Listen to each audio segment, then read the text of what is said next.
Battles are loud, the arguments that follow them are not. When an operation fails, the gunfire ends quickly. What lingers is something quieter: memoranda, private doubts, reputations suddenly at risk. Years later, in cabinet papers and post-raid correspondence, I found the second struggle that began after the shooting stopped. The files are measured, restrained, almost careful. I've listed them in the description. The disaster itself was visible to everyone.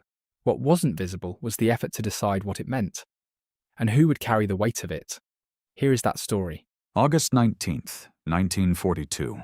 Dawn cracks open over the French coast, grey and cold. Within hours, the shingle beach at Dieppe is a killing ground. Wrecked landing craft list in the shallows.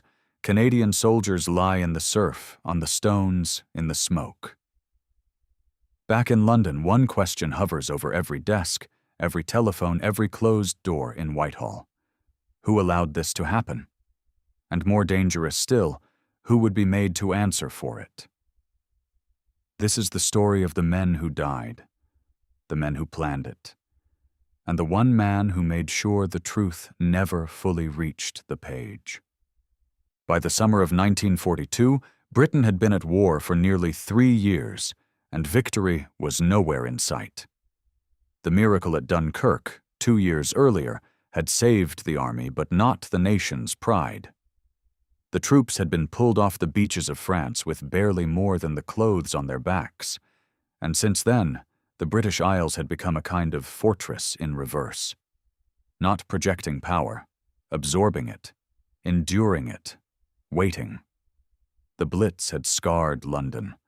Rationing had thinned the country.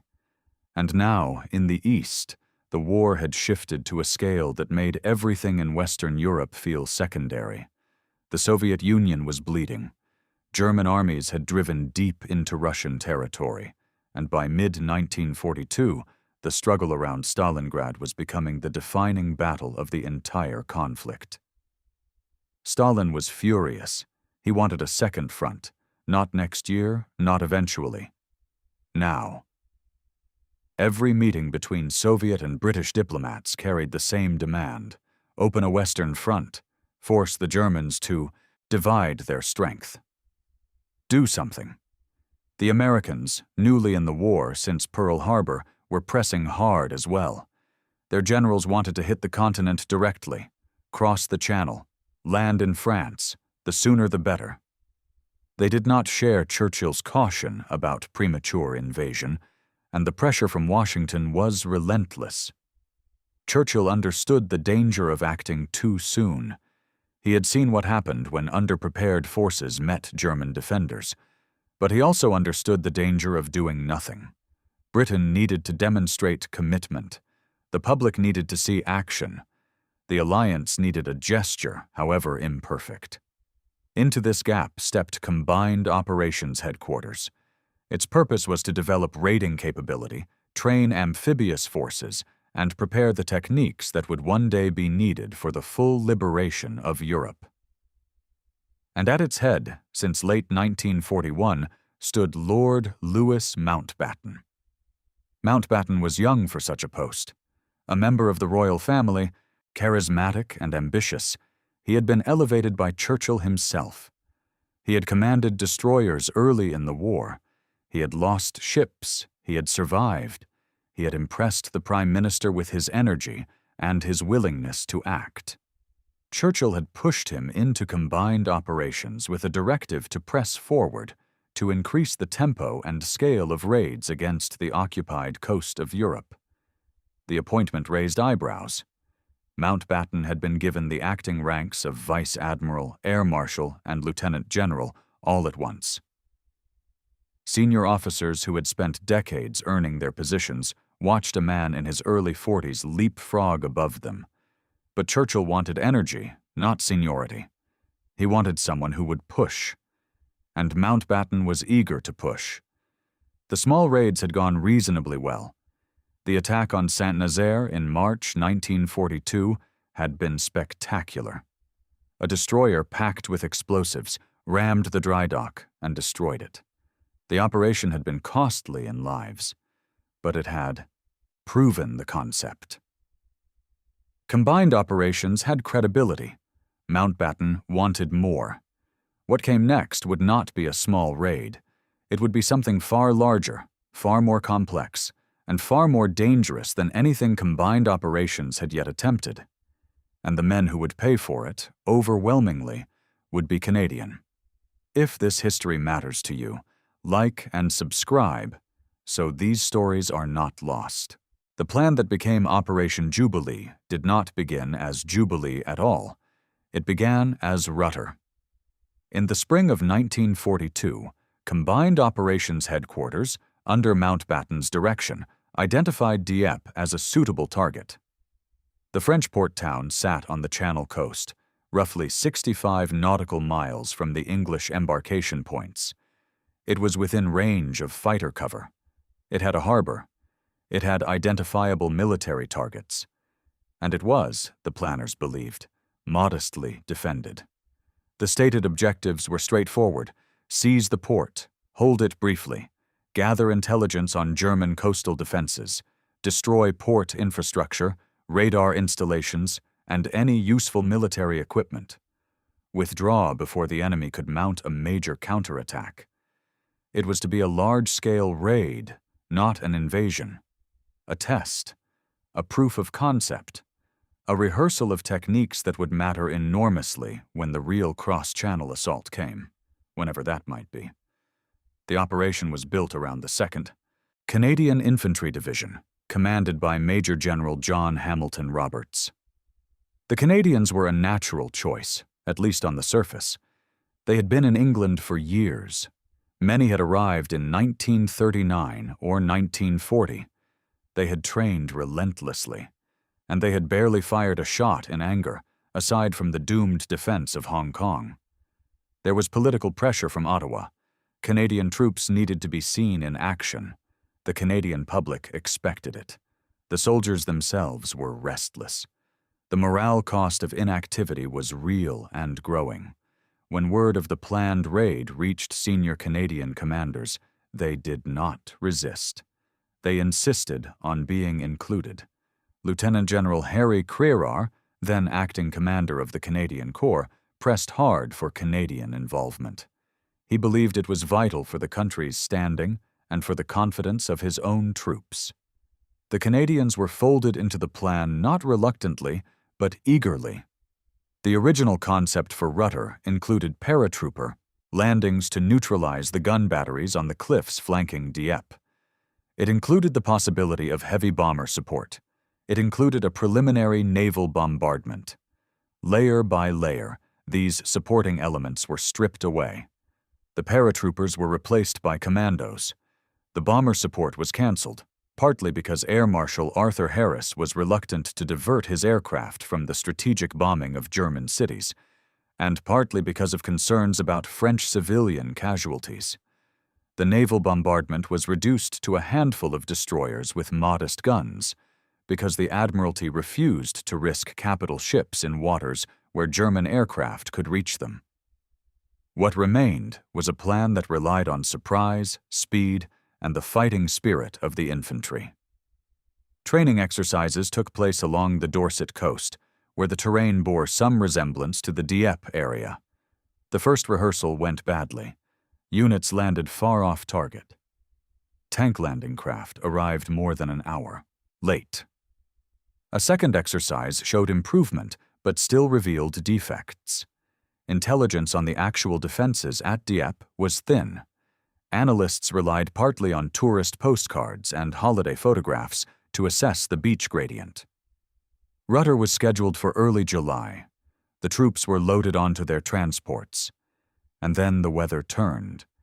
And then German aircraft bombed the assembled ships. The operation was canceled. Military wisdom suggested it should stay canceled. The troops had been briefed. Thousands of men now knew the target. Secrecy had been compromised. But the pressure had not eased. Stalin still demanded action. The Americans still wanted movement. Churchill still needed a visible operation to demonstrate British resolve. And so the plan was revived. The code name changed from Rudder to Jubilee. The target remained the same: The forces remained the same. The fundamental problems remained the same. The only thing that had changed was the calendar. There were warnings. Not all of them were loud. Some were quiet, professional, and politely ignored.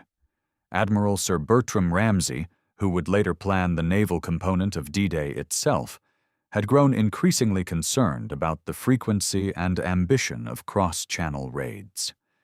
He had observed that earlier operations had exposed weaknesses in German coastal defenses, and that the Germans were systematically correcting those weaknesses.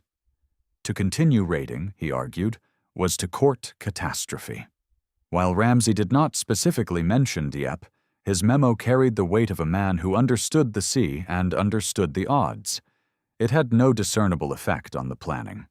Bernard Montgomery, who had been the senior army officer overseeing the Rudder Plan, had expressed confidence early on. But Montgomery left England in August 1942 to take command of the 8th Army in North Africa. He departed before Jubilee was formally authorized. His departure mattered.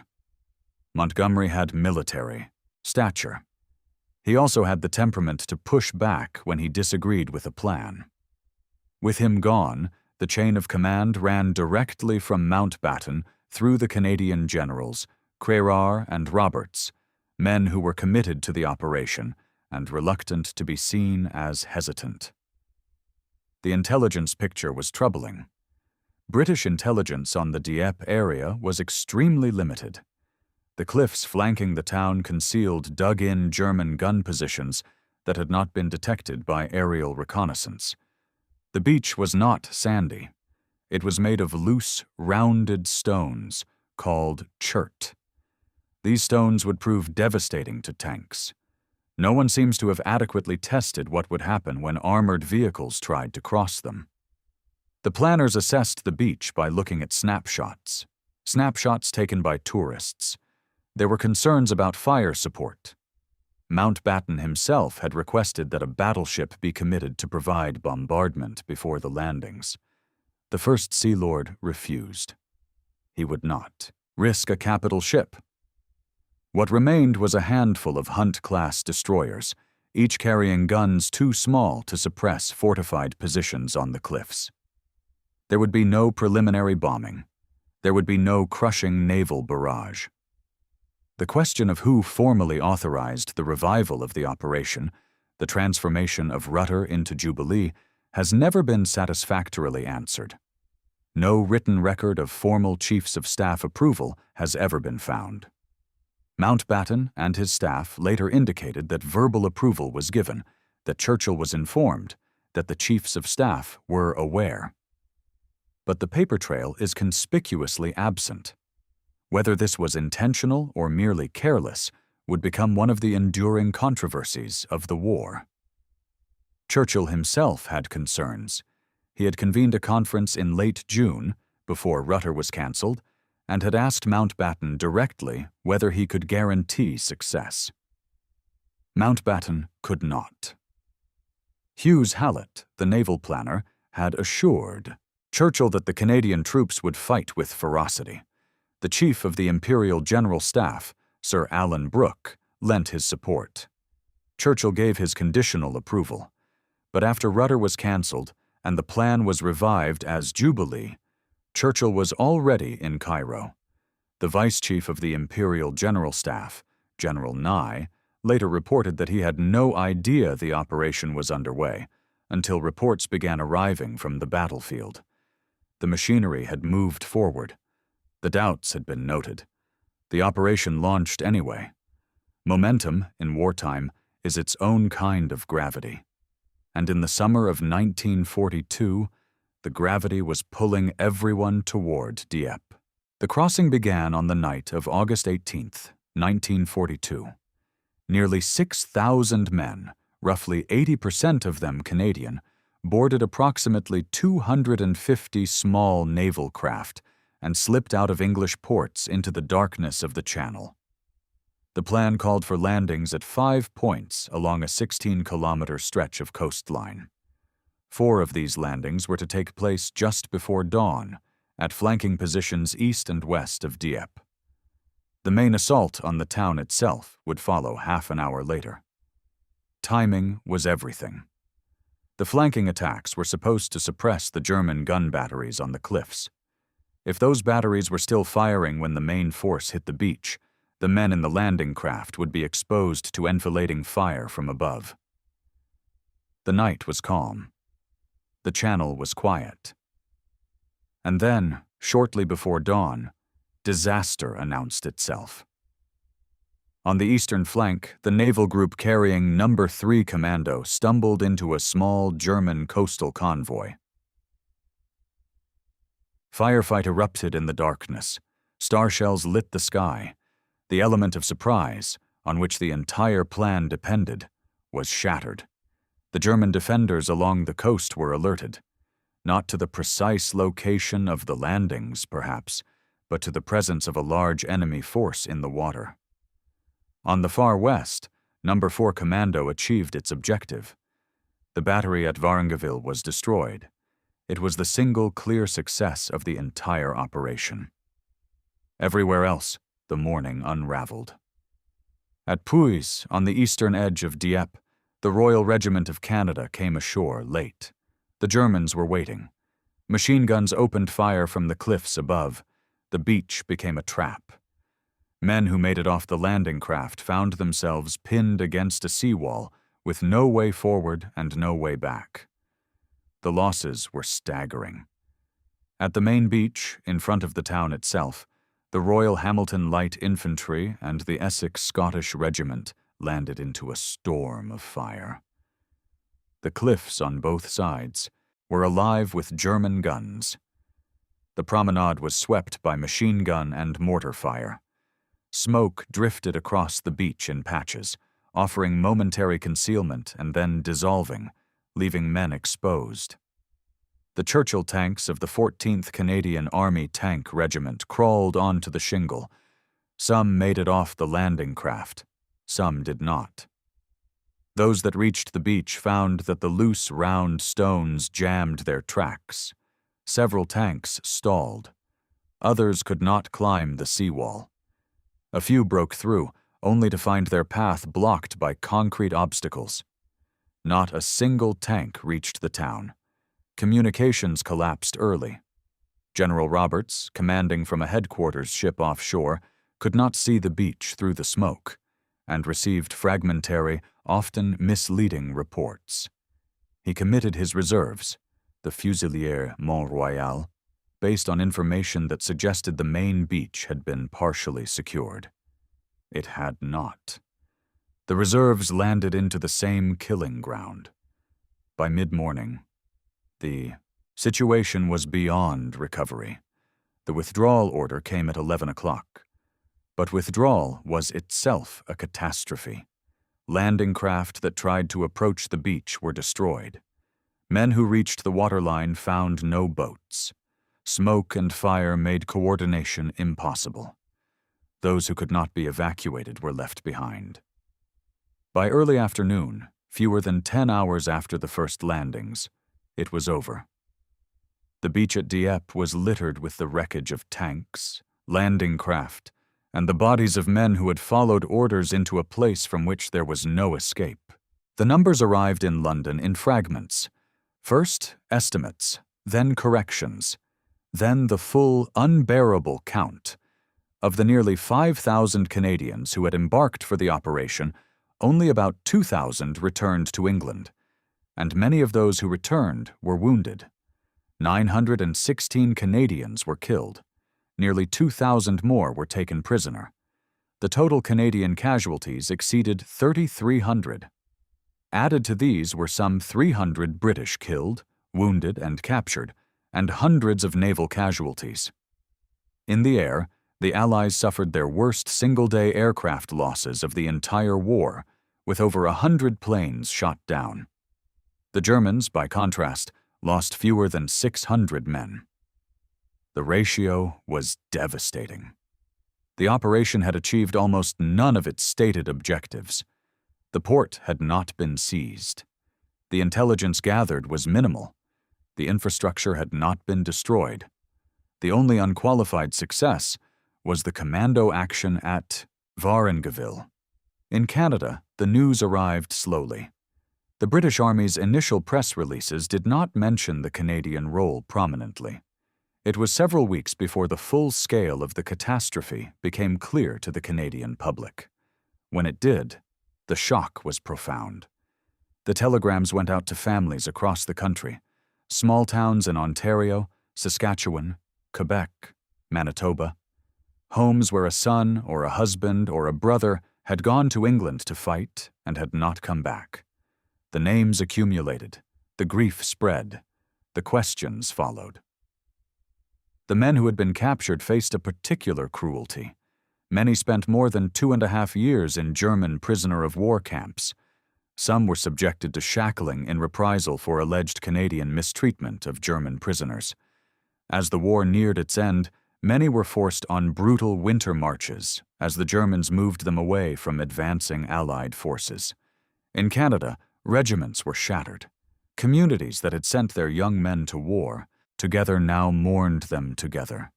The Essex Scottish, the Royal Hamilton Light Infantry, the Royal Regiment of Canada, the South Saskatchewan Regiment, the Queen's Own Cameron Highlanders, the Fusiliers Mont Royal.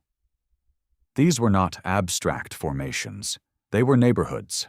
They were families. The 2 Victoria Crosses awarded from the raid to Lieutenant Colonel Cecil Merritt and Honorary Captain John Foote were earned through acts of extraordinary courage under impossible conditions. Merritt led his men across a bridge swept by fire and organized a rear guard that allowed others to escape. Foote, a chaplain, cared for the wounded under relentless fire and chose to remain behind with those who could not be evacuated, walking into captivity rather than abandoning the men in his care. But courage does not answer the question that was already forming in the minds of those who knew what had happened. Why? The news reached London in stages, each stage worse than the last. Initially, the reports were muddled. Communications during the raid had been poor, and the first signals suggested a contested but not necessarily disastrous outcome. Mountbatten's initial report to the War Cabinet struck an optimistic tone. He indicated that the raid had gone satisfactorily, that the planning had been sound, that naval losses were light, that the men who had returned were in good spirits. The reality was far different. As the true casualty figures became clear, the atmosphere in Whitehall shifted. This was not a setback. This was a catastrophe. 60% of the landing force had been killed, wounded, or captured. The tanks were gone. The aircraft losses were staggering, and the stated objectives had not been met. Churchill was in Cairo at the time of the raid, engaged in high-level discussions about the war in North Africa. He learned of the outcome through cables and dispatches. The initial tone of the messages he received may have been shaped by Mountbatten's early optimistic framing, but as the details accumulated, the Prime Minister's mood darkened.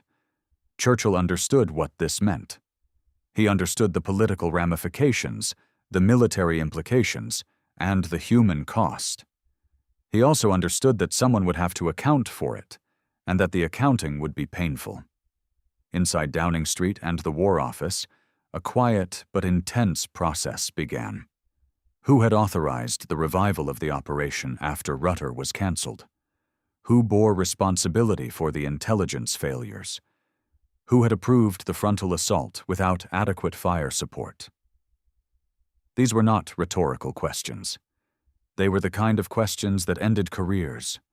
Mountbatten, as head of combined operations, was the most exposed figure. He had championed the raid. His headquarters had planned it. His staff had overseen its execution. And now, in the corridors of power, eyes were turning in his direction. But Mountbatten was not without resources. He was close to Churchill. He was a member of the royal family. He was charismatic, persuasive, and deeply attuned to the politics of reputation. He understood that the battle for Dieppe had ended on the beach. The battle for the narrative was just beginning. The official response came swiftly, and it carried a message that was carefully constructed. Dieppe, the public was told, had been a reconnaissance in force. It had been designed to test German coastal defenses and to gather vital information for the eventual full-scale invasion of Europe. The losses were heavy, yes, but the lessons learned would prove invaluable. The sacrifice had purpose. The dead had not died in vain. This narrative did not emerge by accident. Within combined operations, the framing of Dieppe had been planned in advance of the raid itself. Documents found decades later in British archives revealed that Mountbatten's staff had prepared contingency communiques before the landings even took place. If the raid succeeded, the press releases would celebrate the achievement. If it failed, the messaging would pivot to emphasize the value of the experience gained. The word to stress, in the event of failure, was lessons. 21 war correspondents and photographers had accompanied the raid. What they witnessed was a fiasco. What they reported after their copy passed through Mountbatten's censors was something considerably gentler. The Canadian press, relying on British dispatches, initially presented the raid in terms that obscured the scale of the disaster. But the truth had a way of seeping through. The casualty lists arrived in Canadian homes. The prisoners did not write. The wounded returned with stories that contradicted the official optimism. Gradually, the Canadian public came to understand that Dieppe had not been a hard-fought test. It had been a slaughter. Privately, the anger grew. Inside the military establishment, officers who had seen the casualty returns and read the after-action reports knew that the official framing was, at best, incomplete. The frontal assault on a fortified port, without adequate bombardment, without reliable intelligence, without sufficient naval support, had been exactly the kind of operation that any competent strategist would have questioned. But questioning it publicly was another matter entirely. Britain was at war. The alliance with Canada and the United States was essential. Morale, both military and civilian, could not be allowed to collapse. The official narrative served a purpose that went beyond protecting reputations. It served the war effort, and so the story held. For a time, Mountbatten moved quickly to define the terms of the debate. In the weeks and months following the raid, he produced reports, memoranda, and assessments that consistently framed Dieppe as a necessary operation with costly but valuable results. The argument was structured around a simple proposition. The Allies had to test German defenses before attempting the full invasion of France. Dieppe was that test. The lessons learned about beach obstacles, about the need for specialized armor, about the inadequacy of frontal assaults on ports, about the critical importance of overwhelming fire support, would directly inform the planning for what would become D-Day. Without Dieppe, the argument went, Normandy might have failed. It was a powerful narrative. It was also self-serving. Mountbatten had a personal stake in how Dieppe was remembered. His reputation, his career, and his future depended on it. If Dieppe was a catastrophe caused by poor planning, inadequate intelligence, and reckless decision-making, then the man who oversaw combined operations bore the heaviest responsibility. If, however, Dieppe was a painful but necessary step on the road to victory, then Mountbatten was not a reckless commander. He was a visionary who had accepted the cost of essential knowledge. He also moved to deflect blame toward others. In a report provided to Churchill's chief of staff, General Ismay, Mountbatten laid significant responsibility on Montgomery, arguing that Montgomery, as the senior army officer during the planning phase, had approved the frontal assault and the cancellation of bomber support. The fact that Montgomery had left for North Africa before Jubilee was launched and had opposed the revival of the operation was mentioned only in passing. General Roberts, who had commanded the ground forces from a ship offshore, was quietly made a scapegoat. Roberts had been operating with fragmentary communications, incomplete information, and a plan that was already failing before his reserves were committed. But he was a convenient figure to absorb blame. He was Canadian. He was not politically connected. And he did not have Mountbatten's gift for self-defense. Mountbatten's position was further strengthened by the absence of written records. The formal authorization for Jubilee, if it had ever existed, could not be found. This meant that no one could definitively prove who had approved the operation, in what form, and with what caveats. The ambiguity was itself a kind of protection. In the months that followed, Mountbatten's version of events became the dominant account. Not because it was unchallenged, but because the challengers did not have his access, his influence, or his proximity to power. Churchill's private response to Dieppe was more complicated than his public statements suggested. In December 1942, 4 months after the raid, Churchill sent a pointed minute to his chief military advisor, General Ismay. In it, he noted that the plan appeared to violate basic principles of warfare. He observed that attacking a fortified town frontally, without first securing the high ground on either side, and committing tanks to a beach assault without adequate support, seemed deeply flawed. He asked Ismay to investigate. He wanted to know who had made the key decisions. He wanted to understand the chain of authorization. Ismay's reply included a report from Mountbatten. That report laid primary responsibility on Montgomery, who had left for North Africa weeks before the raid took place.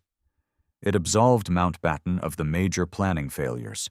It framed the intelligence shortcomings as understandable given wartime constraints. Churchill was not fully satisfied. But he was also a wartime prime minister fighting a global conflict. The investigation into Dieppe could not be allowed to consume political energy that was needed elsewhere. The alliance with Canada was fragile. The relationship with his own military chiefs was delicate. And Mountbatten, whatever his faults, was a man Churchill had personally elevated. To publicly blame him was to publicly admit an error of judgment in appointment. There was also the matter of Churchill's own involvement. He had been briefed on the plan. He had attended the conference where concerns were raised. He had given his approval, at least in principle, for the original Rutter plan. Whether he had formally approved Jubilee remained ambiguous, and that ambiguity worked in multiple directions. It protected Mountbatten, but it also protected Churchill. The Prime Minister chose not to pursue a formal inquiry. The war demanded his attention. North Africa was the next front. The planning for the eventual invasion of France was accelerating. Dieppe was becoming, in the cold calculus of wartime leadership, yesterday's problem. But the questions did not disappear. They went underground. They simmered in files and private letters and the memories of men who had been there. They would resurface years later in a context Churchill could not have anticipated. When he sat down to write his memoirs and tried to tell the truth about what had happened, someone would be waiting to stop him. In Ottawa, the political temperature was rising.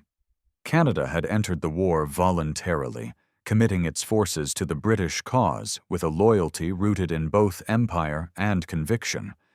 But Dieppe tested that loyalty in ways that no one had anticipated. The Canadian public had supported the war effort. They had accepted the long wait. They had endured the frustration of watching their sons and brothers sit idle in England while the war raged elsewhere. When the call to action finally came, they had expected it to mean something. What it meant, as the full picture emerged, was that nearly 1,000 Canadian soldiers were dead, and almost 2,000 were in German prisoner-of-war camps. The 2nd Canadian Infantry Division had been effectively destroyed as a fighting force. Regiments that had been the pride of their communities were shattered. In the Canadian House of Commons, questions were asked. How had the target been selected? Who had approved the plan? Why were Canadian troops chosen for the most dangerous assignments? Why had the intelligence been so poor? Why had the fire support been so inadequate? The Canadian government did not have satisfying answers. The planning had been done by Combined Operations, a British headquarters. The Canadian generals, Crerard and MacNaughton, had approved Canadian participation, but they had not designed the plan. They had been brought in after the fundamental decisions had been made. The awkward truth was that Canada's soldiers had been committed to a British operation over which Canadian authorities had exercised limited control. This raised uncomfortable questions about the nature of the alliance itself. Canada was a sovereign nation, but its forces operated within a British command structure. The men who died at Dieppe had followed British plans, approved by British headquarters, under a British chain of command. The grief was Canadian. The responsibility was diffuse. The tension was quiet but persistent. Canadian. Officials pressed their British counterparts for information. They wanted access to the planning documents. They wanted to understand the decision-making process. They received polite cooperation and incomplete answers. The Canadian military historian, Colonel Charles Stacey, was tasked with producing an account of the raid. He worked quickly and produced a balanced assessment. Mountbatten was displeased. He objected to elements of Stacey's account, describing certain passages as propaganda for the Germans. But the Canadian government received Stacey's work positively, and his credibility was enhanced rather than diminished.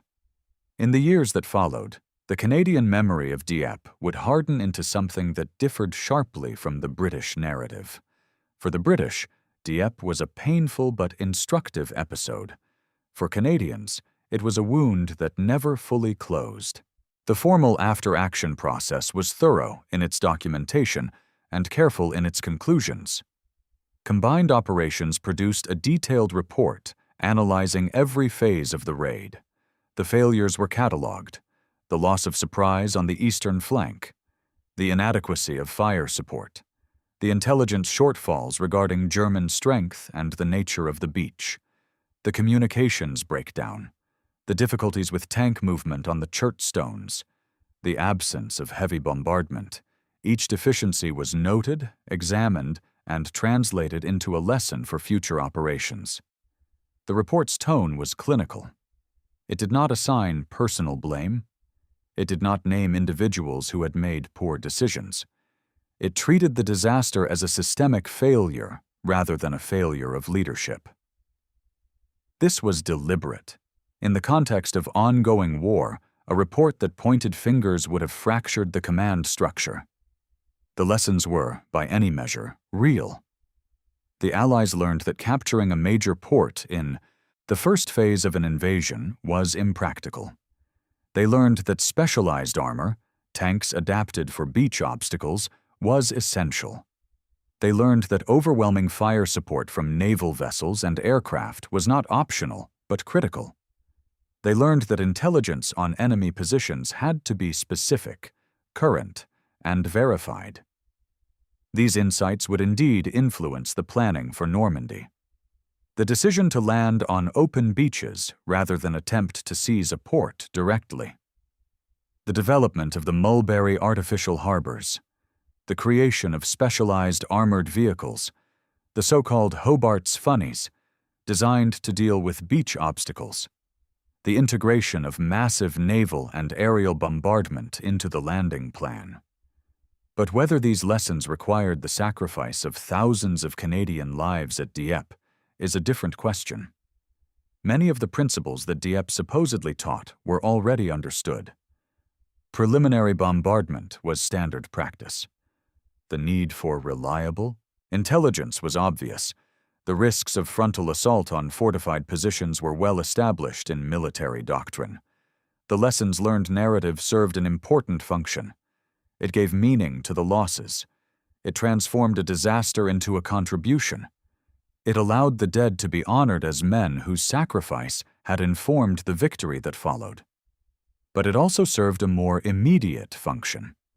It distributed responsibility across the system.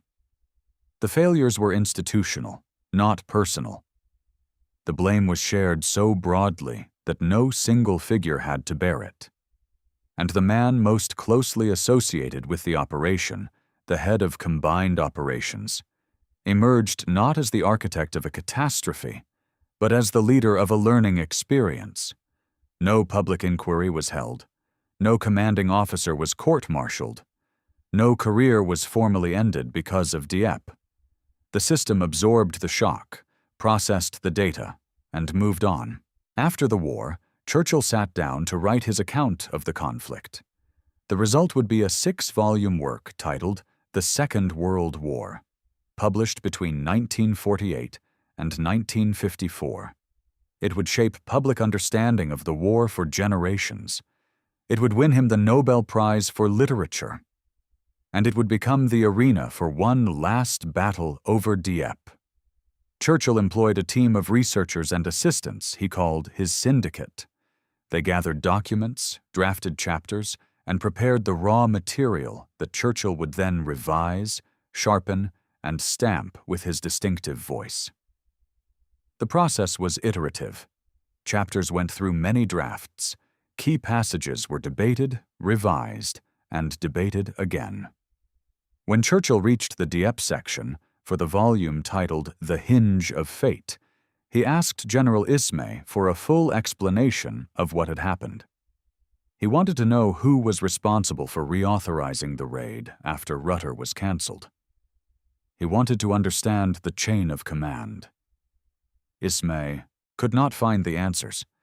He searched the records and found no formal documentation of Chiefs of Staff approval for Jubilee.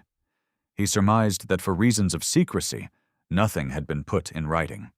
He could only note that Churchill must have approved the plan in principle because he had cabled from Cairo 2 days before the raid using its code name. Churchill then produced his own draft account, and in that draft he was critical. He wrote that the plan appeared to violate accepted principles of war. He noted the frontal assault on fortified positions, the absence of adequate bombardment, the failure to secure the flanking cliffs. He indicated that Mountbatten had revived the operation without formal approval from the Chiefs of Staff or the War Cabinet Defense Committee. When Mountbatten saw the draft, he was alarmed. The implications were clear. Churchill's account, published under the weight of his authority and with access to wartime records that no other historian possessed, would define how Dieppe was understood. If that account was critical of combined operations, Mountbatten's reputation would not survive it. Mountbatten responded with a voluminous defense. He provided detailed memoranda. He reframed the decision-making process.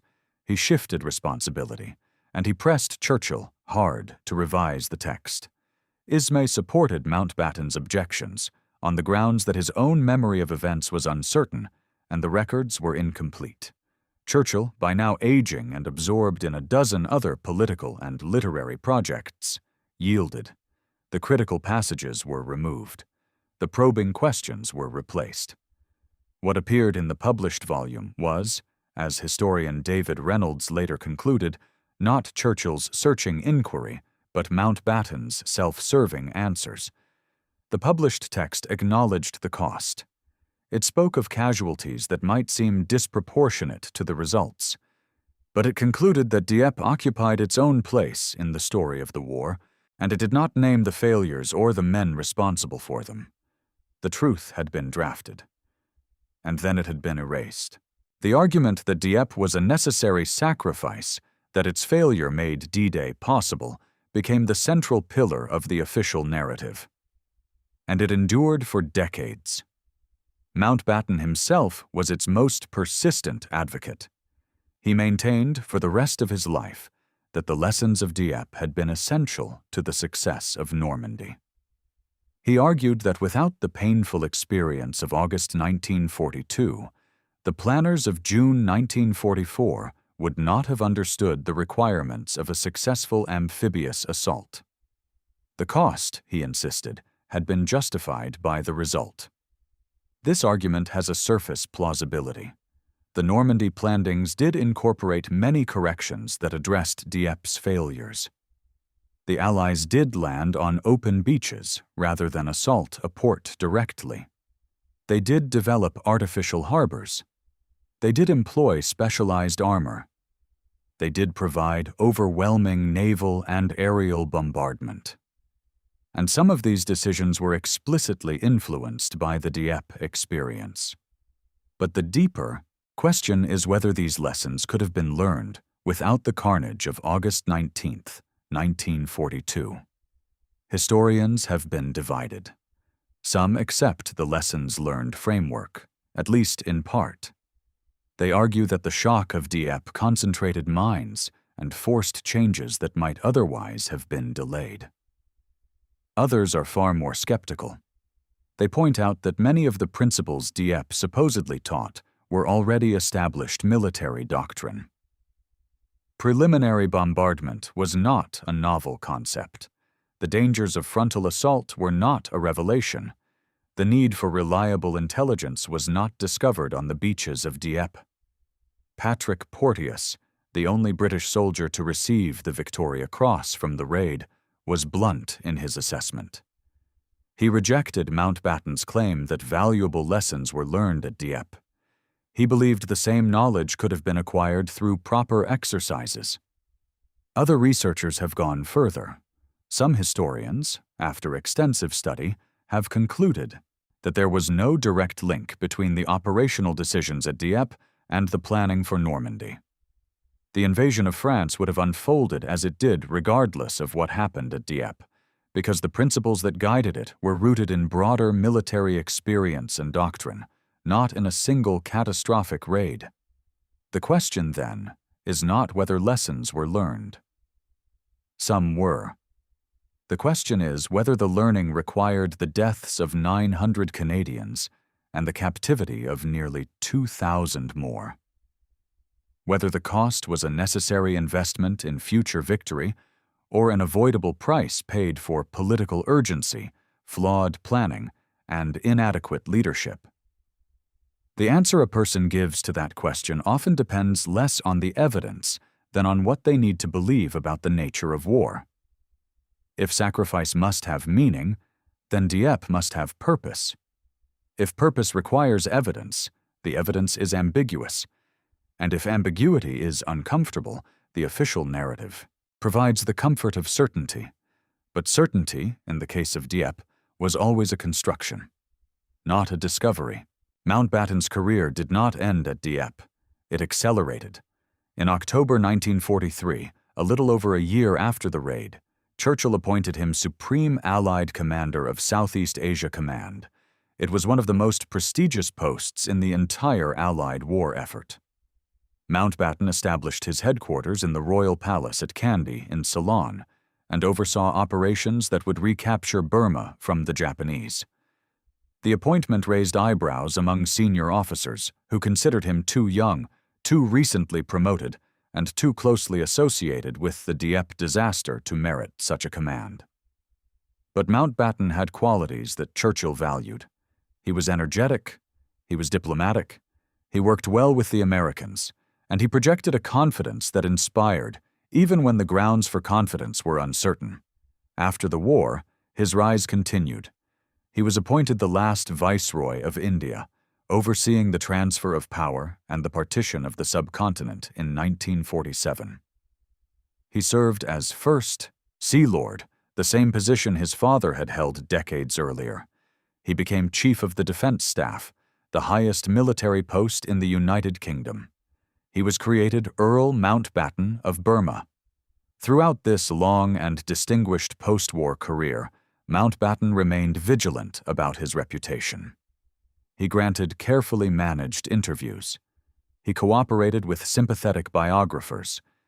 He shaped the television documentaries that told his story. And he continued to defend his role at Dieppe with a consistency that never wavered. In Canada, however, the view was different. Canadian veterans remembered. The Royal Canadian Legion, the country's largest veterans organization, maintained a frosty distance from Mountbatten during his later visits to Canada.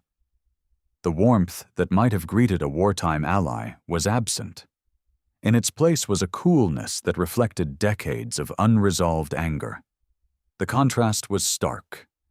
In Britain, Mountbatten was a figure of authority, accomplishment, and public esteem.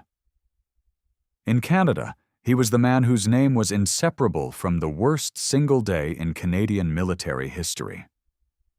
In 1974, speaking to British war veterans, Mountbatten offered yet another revision. He suggested that the Canadians themselves had altered his original plan, shifting it toward a frontal assault. This claim was poorly received in Canada and contradicted the documentary record. But Mountbatten made it anyway. Even 3 decades later, the battle for the narrative continued. In Canada, Dieppe occupies a space in the national memory that has no equivalent in British consciousness. It is not a footnote. It is not an episode. It is a wound. The kind that shapes how a country understands its relationship to the world and to the allies who asked it to sacrifice. The Dieppe Canadian War Cemetery lies on the outskirts of the town, on a gentle slope overlooking the sea. Row upon row of white headstones mark the resting places of men who crossed the channel on a summer night and never came home. The names on those stones represent communities across Canada, small towns in the prairies, neighborhoods in Montreal and Hamilton and Toronto, families that waited for letters that never arrived. For decades after the war, Canadian veterans of Dieppe and their families struggled with a dual burden: the grief of loss and the suspicion that the loss had been avoidable. The official narrative told them their sacrifice had meaning. The evidence suggested that the meaning had been imposed after the fact. Veterans who returned from prisoner of war camps carried stories that did not match the official account. They spoke of landing into walls of fire, of tanks that could not move, of orders that made no sense, of comrades who fell and could not be reached. They spoke of being abandoned on a beach and marched through the streets of Dieppe as prisoners while German cameras recorded their humiliation. The Canadian government honored their service. Memorials were built, anniversaries were observed. The Victoria Crosses awarded to merit and foot were celebrated as symbols of extraordinary valor. But beneath the ceremonies, a quieter narrative persisted. The sense that Canada's soldiers had been used in someone else's plan for someone else's purposes, and that the men who bore the greatest responsibility had never been held to account. This perception deepened Canada's gradual distancing from Britain in the post-war years. The relationship between the two countries remained close, but Dieppe was a reminder that closeness did not mean equality, that within the alliance, some nations bore the cost while others controlled the story. The Canadian War Museum in Ottawa captures the ambiguity with careful precision. Its display on Dieppe notes that some historians believe the lessons of the raid contributed to the success of later landings, including Normandy. Others insist it was poorly planned and an avoidable blunder. The museum does not resolve the debate. It presents both views and lets the visitor decide. That unresolved tension is, perhaps, the most honest legacy Dieppe could have. Not a settled verdict, but a permanent question, one that refuses to be smoothed over by official language or the passage of time. Coalition warfare demands unity. It demands shared risk, shared sacrifice, and shared narrative. When an operation succeeds, the credit flows easily. When it fails, the unity is tested, and the narrative becomes a battlefield of its own. Dieppe tested the alliance between Britain and Canada in ways that no single military defeat should have been able to. The failure was not just operational, it was moral. Men were sent to die in a plan that was flawed before they boarded the landing craft. The intelligence was insufficient. The fire support was inadequate. The objectives were unrealistic. The authorization was murky. And when the cost was counted, the institutions responsible moved not toward transparency, but toward self-preservation. Churchill tried, in his own way, to write the truth. His early drafts asked the hard questions. They named the problems. They pointed toward the men who bore responsibility. But the truth, in wartime and in its aftermath, is never simply a matter of facts. It is a matter of consequence. And the consequences of full honesty, the damage to reputations, the strain on alliances, the erosion of public trust in leadership, were judged too high. One man, Mountbatten, understood this calculus better than anyone. He understood that history is not written only by those who make it. It is also written by those who refuse to let others define it. He fought for his version of events with the same energy he brought to every other endeavor. And he won. Not completely, not forever. But long enough that the official narrative took root and grew into something that looked, from a distance, like settled truth. The historians came later: David Reynolds, Brian Loring Villa, Charles Stacey, and others peeled back the layers. They found the drafts that were changed, the reports that were suppressed, the blame that was shifted. They restored some of the complexity that the official account had smoothed away. But their work reached a smaller audience than Churchill's memoirs, and it arrived decades after the events it described. The men who died at Dieppe did not know they were part of a narrative battle. They were infantrymen, tank crews, chaplains, engineers. They did what they were asked to do. They crossed the channel, they hit the beach, they fought until they could not fight anymore. And then they were gone. What survived them was not a simple story of heroism or folly. It was something harder. A story about the distance between what leaders know and what they are willing to say. About the gap between the cost of a decision and the willingness to own it. About the quiet, relentless pressure that bends the historical record away from truth and toward comfort. In the end, the question Dieppe leaves behind is not a military one. It is a human one. When disaster strikes, and the dead cannot speak for themselves, who decides what the world is allowed to believe? And at what cost?